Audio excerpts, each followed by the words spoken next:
Now a halo rests upon my horns. At your highest peak, my mind's beyond that level. I'm God's son, but he raised me around the devil. Emotion on my page cause my pen bleeds it. Those scars on my heart are seamless. I'll open my chest so you can see what I mean. My name is Ibrahim, which means friend of God. So maybe you'll understand when I say I'm the only friend I've got. Hello, welcome to Living Arts. I'm your host, Jackie Suarez. Thank you for tuning in. We have a great guest tonight. I've been wanting to have this gentleman on the show for a while. His name is Ibrahim Asad Siddiq, goes by the name Poet. He's the artistic director for the Artist Collective, and we'd like to welcome him to the show. Hello. Thank you. Thanks for having me. No, my pleasure. You know, I had a great time seeing you at an Embark Peak Skill function for Christmas. Yeah. And kind of got a little preview of what you do. Mm-hmm. You know, you did a little spoken word for everyone. Yeah. So tell us a little bit about your background. Well, I'm a spoken word artist. I've been doing it seriously, I guess, about 4 or 5 years now. Mm-hmm. Also been mingling a little bit with acting and hip hop, just trying to be an artist in general. I just enjoy art.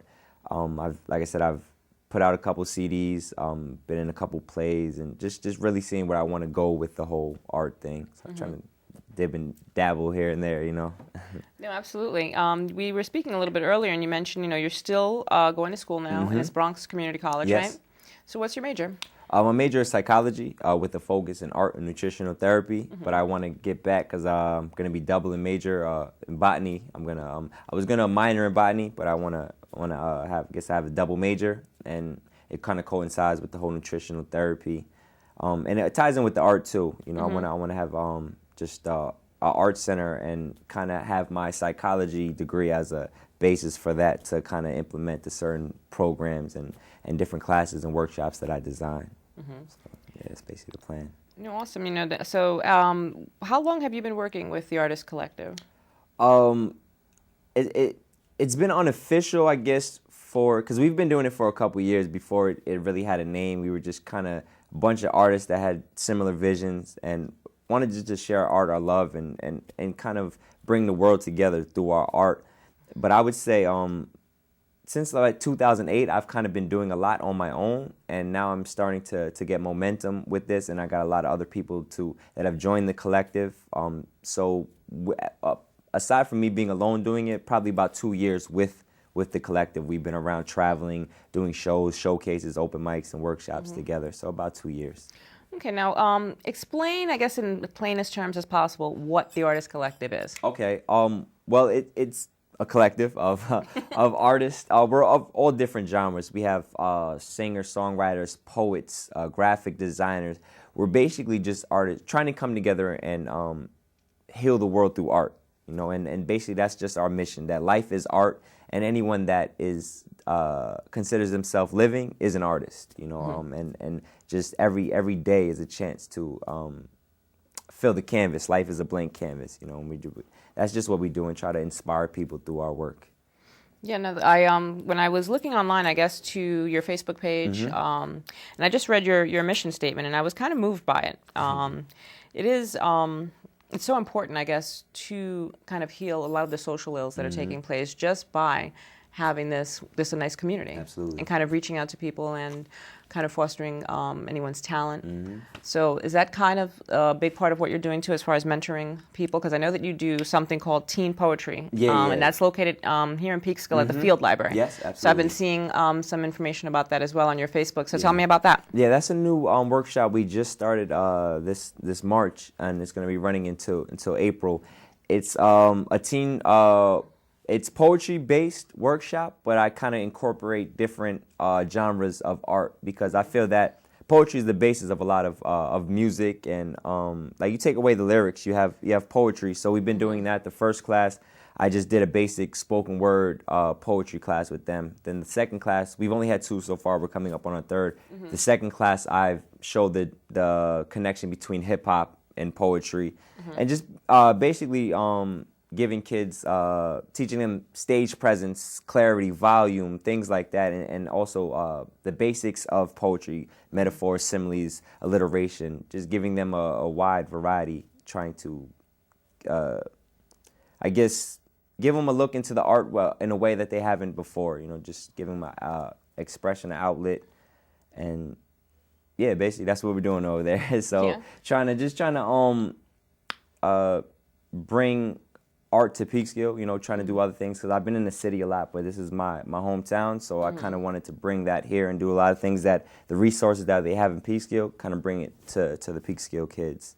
No, that's terrific. What kind of a reception did you get from the students? How many people were we looking at there? We had, the first class, we had about 10 students, and then a couple of adults actually came that accompanied the students. Then the second workshop, we had a little more. We had maybe about 13 or 14 kids, and then another like 4 or 5 adults that came by. So it's slowly, it's growing. It's That's getting a nice there. little turnout, considering. I mean, we are talking about Peekskill, Yeah, right. And it's unfortunate because there's so many fantastic things happening, and sometimes they're just so poorly attended, that people kind of give up and lose heart, Yeah, definitely. That's the hardest thing, is getting people out there, getting them to attend these things, and attend them on a consecutive basis, not just show up once and then the next time we don't have anybody there. So I definitely appreciate them coming out and supporting this event. No, absolutely. Another important way that I guess your presence is felt locally is through the Bean Runner Poetry Project. Absolutely. So tell us about that a bit. That is, we do that every first Thursday of the month, and we're approaching, we're almost to a 1-year anniversary. I think in June or July is going to be our 1-year anniversary. And I've been doing that for these past 10, 11 months. It's doing the beginning, the first hour, do a workshop. We usually get an older crowd, that's more the adult crowd, and then we have the open mic afterwards, and that's a mix of people. We have the younger demographic, we have the older, and like I said, it's been going pretty good, and it's growing. The movement is getting there. I'm trying to reach out and bring other artists from the city and have them come to Peekskill and give Peekskill a chance to see the arts again, that they don't know. Just like a different face, yeah. Exactly. No, that's awesome. I've actually attended a couple of those as well. Do you find that sometimes, I mean, I know that all of these is really important to mention, is totally free, right? The poetry thing at the library is free, and the Bean Runner is free as well, right? Yes. I just found that it's open mic, right? So anybody that's prepared a piece can come up. Anybody, yes, open to the public. Have you ever had to wrangle in someone that was inappropriate or was just a little too off the wall? Luckily not at the Bean Runner show, but we've done other shows in New York City and stuff with the bigger crowds, and you get people that, like I said, we say it's open expression. You can do whatever you want, and sometimes we try not to censor anybody, but sometimes you get those awkward moments where you're like, do you turn them off? Do you let them keep going and whatnot? So we definitely had those moments, but luckily not in Peekskill, not yet at least. You never know, right? Yeah. So what? I guess when you're doing this, is there someone that maybe is performing something, and you say to yourself, "Wow, that might be someone that we might want to have as part of our organization"? Is that always something that you're kind of looking at as well? Yeah, we're always looking at that for people. I created this as a model where anyone can join. The Artist Collective is open to anybody and everybody, and we don't just limit to the typical arts, which painting and drawing, anything that you deem art that you do, and it's an art form, and you can be part of the collective. Okay. So yeah, we try to leave it open to everybody. Yeah, you're also a nonprofit, right? Which is seems like you guys pretty much have your stuff together. I mean, I know it's not easy getting your 501c3. No, not at all. Yeah, so how long was that? What was that process all about? Well, we're actually still in the process of that. Right now, we have an umbrella under another nonprofit where we file for our grant. So we've been doing that for the meantime. Right now, we're still in the process of that because we didn't have the board completely together. That was the hardest part, finding the board and getting that together. So we're actually still in the process of becoming a 501c3. Okay. Yeah. So now this free art project. Why don't you let our audience know what that entails? Well, the Free Art Project is the Artist Collective's, I guess, main project. It's an arts program. It's a grassroots arts program, and we have a series of showcases, open mics, and writing workshops. And all these workshops and open mics are completely free and open to the public. We do them in different settings. We do in school settings, churches, correctional facilities, wherever it's needed. And I mean, art is needed everywhere. They're cutting arts programs everywhere. So we kind of got together and decided that we weren't going to let that happen. We weren't going to let art die. So we were going to share our art and teach these classes if we had to. And we're going to do them for free. We wouldn't charge anybody, and just to keep art alive, because it's very important. All right. So how, I guess, we've been working much with the school system locally, or? Yeah, for the past couple years, I have Peekskill Middle School and High School. I've taught workshops for them, but also in the city, PS 79, PS 34, North Queens High School. We've taught. That's where I really got my experience. Before I branched out and did the Artist Collective, kind of understood just about teaching workshops and writing my own curriculums and getting lesson plans together. And when I got that together, I kind of branched off and did my own thing. So I didn't really have anyone setting a structure or what they wanted or anything. I kind of had complete creative freedom to do what I wanted. Well, that's awesome. Do you think moving forward, you might just start teaching on a full-time basis, or? Well, I was originally going towards that even before I even got into the whole art thing. I was a teaching assistant for a couple years from 18 to 21, 22. I was a teaching assistant. I was going to go towards my teaching degree. So, I mean, I feel I'm always going to be a teacher, educator in whatever form. If it's not a typical classroom setting, I still want to just be able to educate people. And I'm still a student myself, too, you know, and be able to learn from others. But that's definitely an option. I might consider that lane, just becoming a full-time teacher. I love being in the classroom. I love being with students and just teaching them, learning from them. So I wouldn't mind that if that's where I end up. I would think that for the most part, just, you know, I've never been a big poetry person, you know, but I've read my fair share of it. Just classical American literature. It's safe to say that a lot of that has fallen to the wayside. So I guess for your average teenager or someone in middle school or something, why should they pay attention to this? What is important about this? Why is it important that they know this or they learn about poetry? Well, for one, like I said, poetry is the basis of a lot of music. A lot of kids nowadays are into hip hop. You know, I try to teach them that you take away the lyrics from hip hop, you have poetry. This is where it started.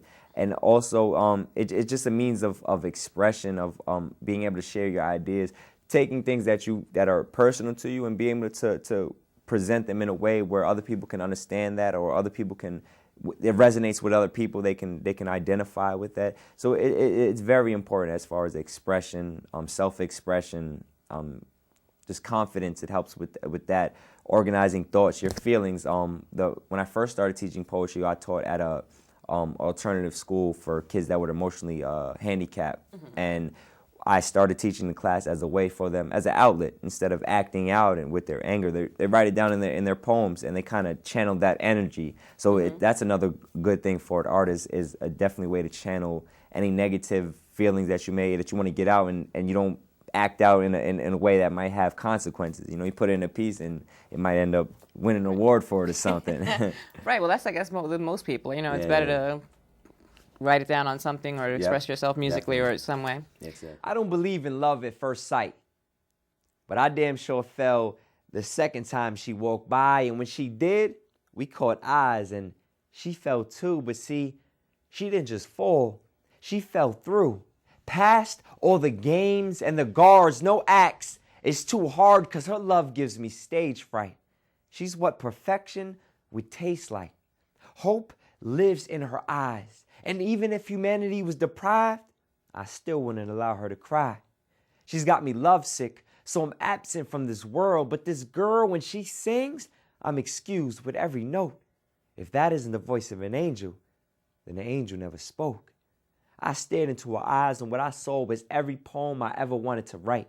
'Cause her love is art, painted on the blank canvas of my heart. She is my muse.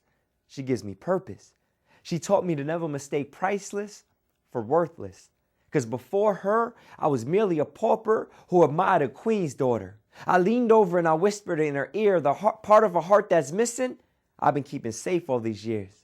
And I may not be able to erase all the tears you acquired in your past, but I can help conquer the fear that keeps bringing them back. Her past position has made her resistant, but nevertheless, I thank her ex if she already hasn't, because anything that comes easy isn't worth having. She taught me to color outside of the lines, which is why I would consider selling my soul to buy some of her time. I studied her body language until I understood her native tongue. She hummed the meaning of life to the heartbeat of my drum, and it was beautifully sung. We play hide and seek somewhere between reality and a dream. I always hide in her eyes because it's where I feel most alive. And that gaze is essential because it reflects my potential. It provided the help. Anytime I lose sight of myself, she reminds me. So if you're ever looking for me, that's where you'll find me. I guess this series of showcases and open mics is a continuing. The Free Art Project is something that's continuing and it's evolving. Yeah. Well, we're the end goal is, like I said, we're in the process of becoming a 501c3 nonprofit, and we want to eventually have our own art center. And I want it to be a 24-hour art haven where there's art spaces we can have studio space. We teach workshops. We have all different things that are all art, and it's sort of like a community center, art center, where people can come and feel safe and express themselves. In the meantime, like I said, we teach wherever we have venues, wherever people let us run these workshops. So the end goal of that is to have our own space eventually. So we're working towards that. We're getting closer and closer every day, so hopefully soon. Yeah, no, it's not easy. You mentioned earlier how a lot of funding for the arts has been cut. Yes, absolutely. So how's that affected you and your organization? It's affected us a lot because I also have a residency at an art center in the city, and their funding, like I said, was cut. So that kind of fell trickled down to you. Yeah, so like a lot of that, I would use that in order to take that money from that and put it back into my program and stuff. So just that being cut, and as me being a full-time artist, I lost money out that, and it hurts my program.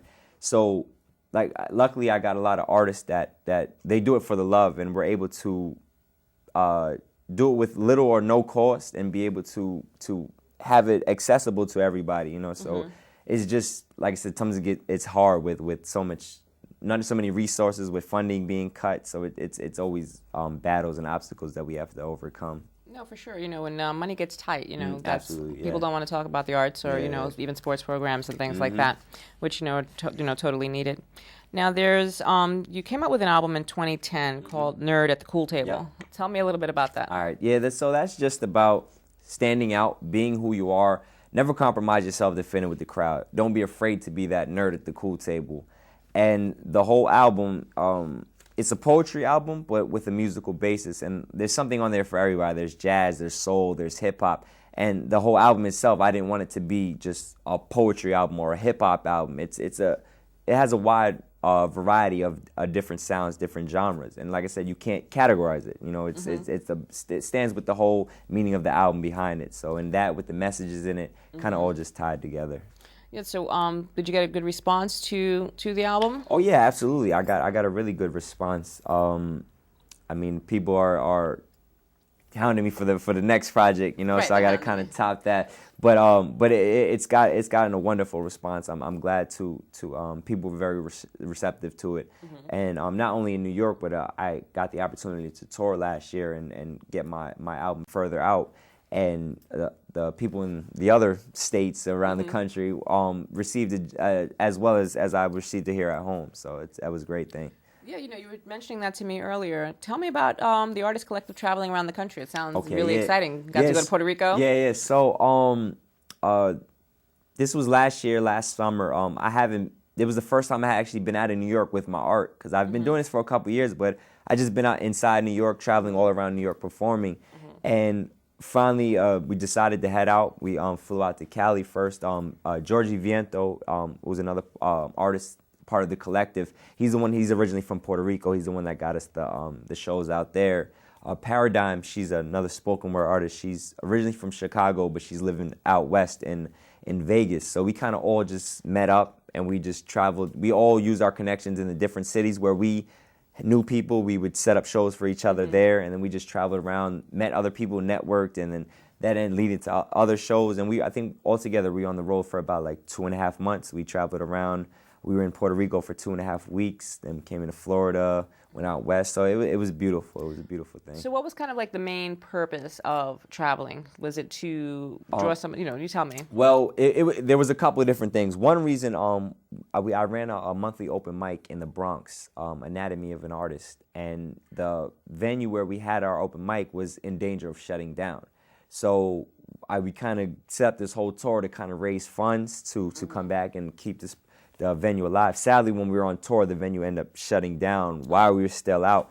But that wasn't the main goal for us, that we just sort of try to add that in. But it was really building awareness for the collective, trying to branch out and get more members for the collective, just build our buzz up as artists. And so, yeah, we're just basically trying to get out. And I've never been outside of New York with my art, so that would give me an opportunity to kind of share my art with the rest of the country, rest of the world.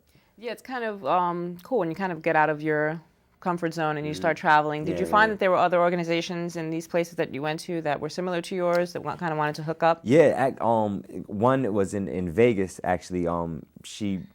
We gave her our mission statement and all that stuff, and it's basically exactly what she was trying to get to going out there. So I'm going back on tour in May, and we're going to be going out there the end of May or June to be teaching some workshops. We're finally going to be linked up with that organization. So kind of branch out there, either have a joint venture or maybe just build the artist collective out there so we can kind of have maybe a home base out there too.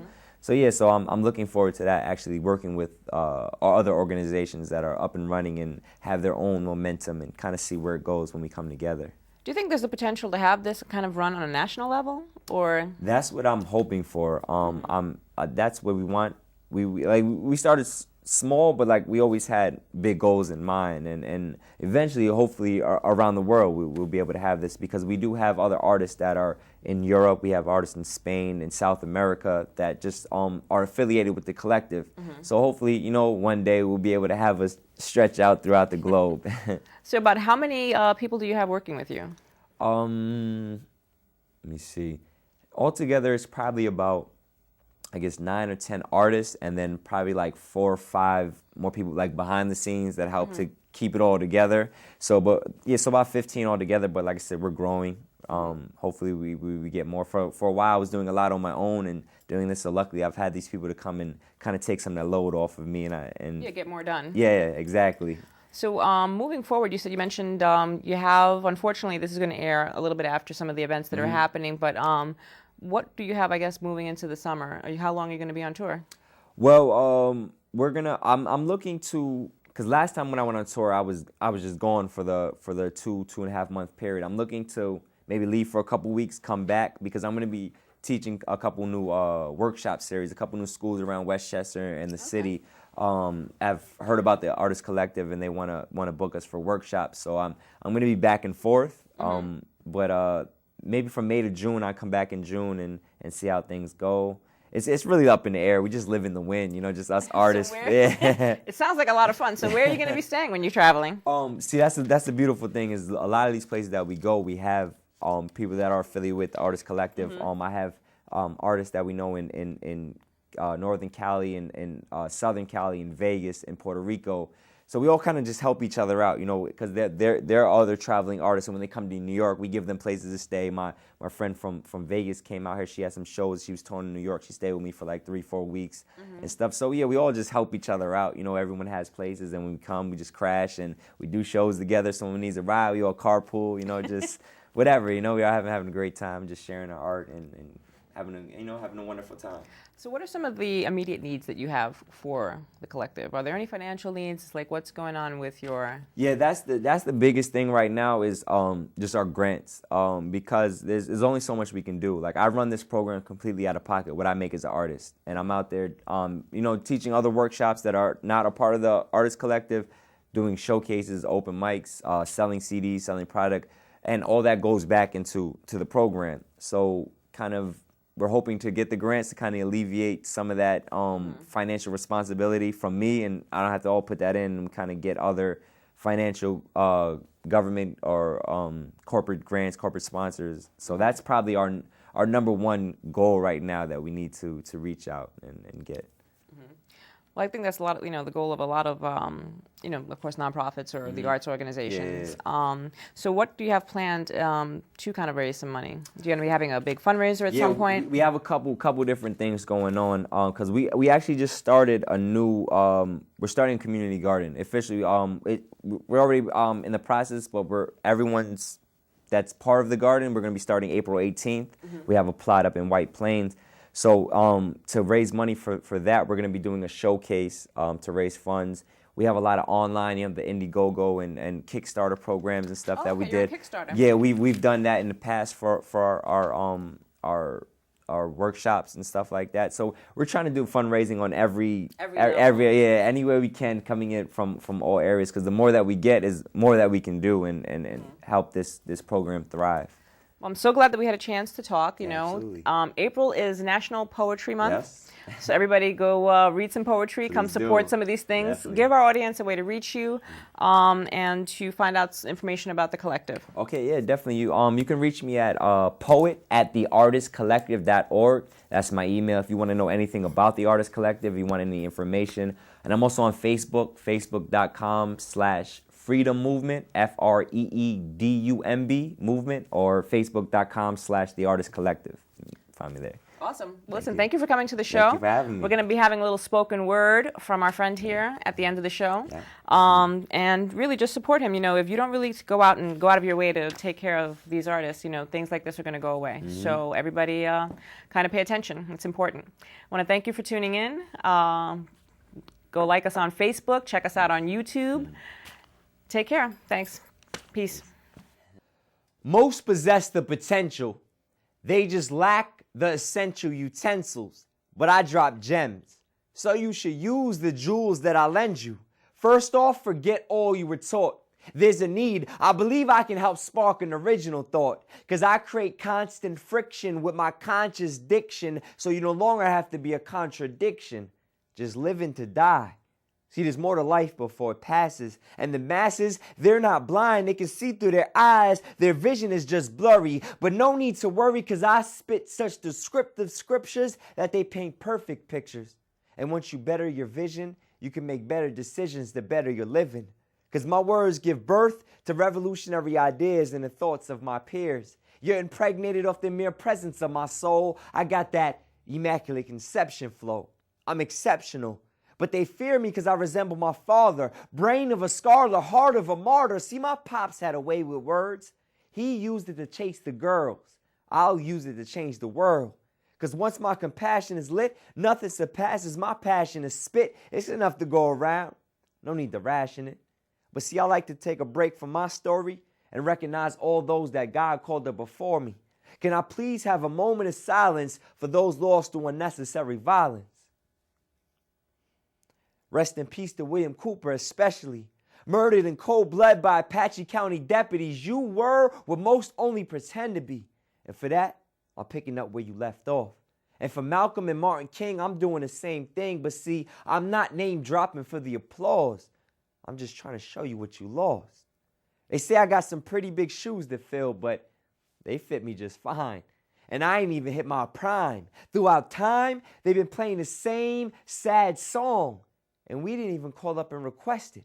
They say the truth is hard to swallow and even harder to digest it. I learned you don't have to live it at all to die by the sword. And even a pawn has potential to become the most powerful piece on the board.